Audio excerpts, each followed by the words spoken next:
So in the spirit of talking about old school shooters and how the industry has moved towards a system of appeasing to the masses and really forgetting their roots, we have two games coming out in 2017 that are very, very fucking similar and are looking to basically already saturate the upcoming World War II market that we're facing in 2017. We have games like Rising Storm and potentially a new Call of Duty. We have Battlefield 1 holding that World War I. But when we're talking about the grand scheme of like old war history shooters, there are two that are coming to mind to me that are going to be butting heads and competing for this number one spot. And that's Battalion 1944 and Days of War. Now, these games on the surface are pretty similar. They're both running on Unreal Engine 4. They're both entering their alpha/early access state in 2017. They were both successful Kickstarter projects.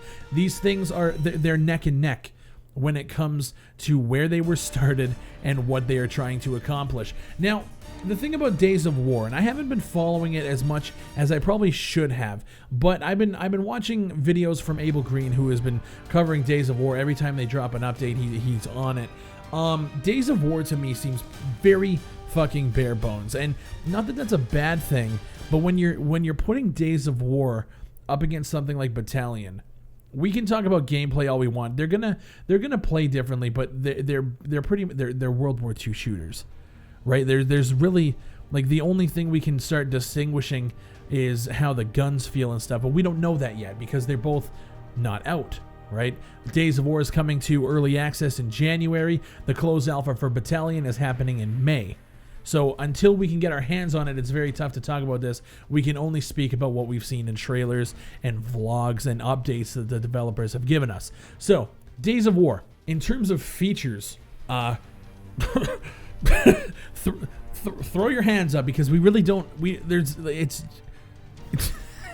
It's just a shooter. Like their focus on their Steam page is epic World War II battles and balanced gameplay. And it's like, okay, we get it, but is there anything else that's gonna draw us in?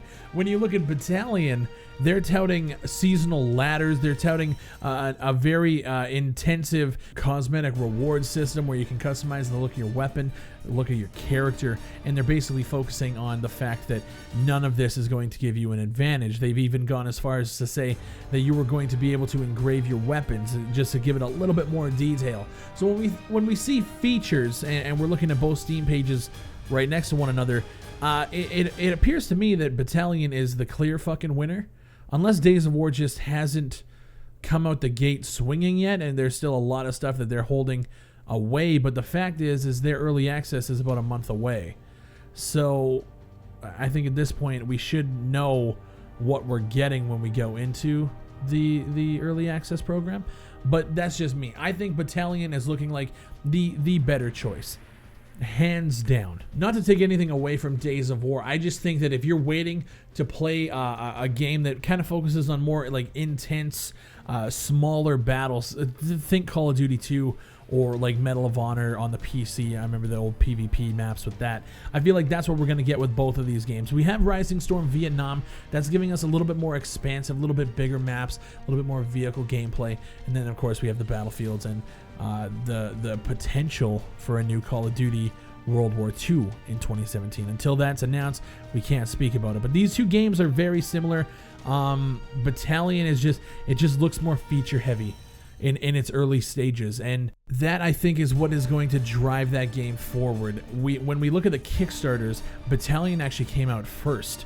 They came out, they did their Kickstarter, and about 2 weeks later, a game called Days of War comes out. It's another World War II, and it's like, okay, you're following the coat trails of a successful Kickstarter.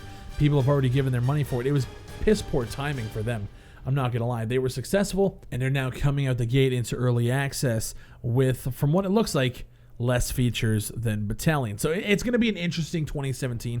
That's all I got to say. If you guys are looking for World War II shooters, keep an eye on these two, because I think these are going to be the one that everybody is talking about when they inevitably hit their release dates. So let me know in the comments below, which one do you guys think you're going to be trying? For me, I'm obviously going to be trying both of them. I got to do the early access coverage. I hope Days of War is something good. To me, it just looks pretty basic, and I'm really anxious for Battalion 1944. Thank you guys for watching. Shout out to the Fry Nation. I want to thank you guys for the support. Just letting you guys know, I do have a Twitch channel. If you guys want to see me stream every single evening, you guys can follow me on Twitter. That way you get the schedule. If something comes up and I got to work late or something, because this isn't my full-time gig, you guys can see it there. But I am trying to stream every single day moving into 2017, and then we're just crushing it. So if you guys want even more Big Fry TV content, come through to the Twitch, twitch.tv/BigFryTV. I would appreciate it. I look forward to seeing you guys in chat, and I'll see you on the next one.